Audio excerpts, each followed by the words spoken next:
6 বছরের ছোট্ট শিশু তন্তুনের হরতাল নামক শব্দটি বোঝার কথা নয়, কিন্তু দেশের অস্থির পরিস্থিতি তাকেও শিখিয়েছে হরতাল কি। স্কুলে গিয়েছো? না।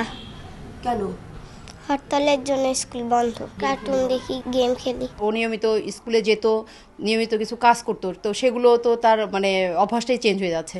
দেশের রাজনৈতিক অস্থিরতায় শুধু তন্তুন নয়, রাইন রনকেরও স্কুলে যাওয়া বন্ধ। তাই সময় কাটছে টিভি দেখে কিংবা বন্ধুদের সাথে খেলা করে। আমাদের স্কুল তো হরতালে সবসময় বন্ধ থাকে, বাসায় পড়ালেখাও হয় না। হতাশার মধ্যে পড়ে গেছি। দেশে এইরকম একটা পরিস্থিতি বিরাজমান করতেছে, আমরা কি করব অভিভাবকরা? হরতাল অবরোধ, এখানে যে অর্থনৈতিক ক্ষতি হচ্ছে সেটা কিন্তু একসময় পুষিয়ে নেওয়া যাবে, কিন্তু শিক্ষার ক্ষেত্রে যে ক্ষতিটা হচ্ছে সেটা কিন্তু অপূরণীয়।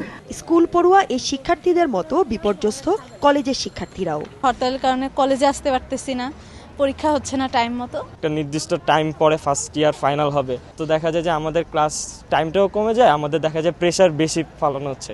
এদিকে টানা 1 মাসের চলমান অস্থিরতায় শুরুতে ক্লাস বন্ধ থাকলেও সেশন জটের আশঙ্কায় আতঙ্ক মাথায় নিয়েই এখন ক্লাস চলছে ঢাকা বিশ্ববিদ্যালয়ের কিছু কিছু বিভাগে।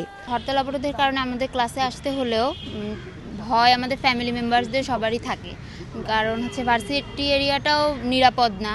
এতদিন যাবত অবরোধের জন্য তো সেশন জট থাকবে, সেজন্য ক্লাস নেওয়া হচ্ছে অনেক ডিপার্টমেন্টে, কিন্তু আমাদের ডিপার্টমেন্টে হচ্ছে না। শিক্ষা সংশ্লিষ্টদের আশঙ্কা, এই অবস্থা চলতে থাকলে চরম বিপর্যয়ের মুখে পড়বে পুরো শিক্ষা কার্যক্রম। ছেলেমেয়েদের লেখাপড়া সঠিক সময়ে শেষ হোক, তারা পরীক্ষাটা দিয়ে বিশ্ববিদ্যালয়ে বেরিয়ে যাক, এটাও তো আমরা চাই। তো এই বড় ধরনের একটা চ্যালেঞ্জের মধ্যে আমরা চলছি।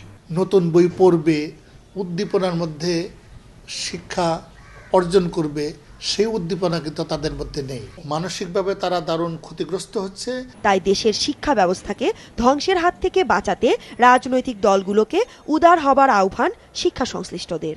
বলা হয়ে থাকে একটি জাতির উন্নতির সবচেয়ে বড় হাতিয়ার শিক্ষা, কিন্তু চলমান রাজনৈতিক অস্থিরতায় সেই শিক্ষাই যেন এখন অনেকটাই বিপর্যস্ত। তাই দেশের শিক্ষা ব্যবস্থাকে দীর্ঘমেয়াদী ক্ষতির হাত থেকে বাঁচাতে এখনই রাজনৈতিক দলগুলোকে সমঝোতায় আসার তাগিদ শিক্ষক, শিক্ষার্থী, অভিভাবক সহ সকল মহলের। মৌসুম ইসলাম, সময় সংবাদ, ঢাকা।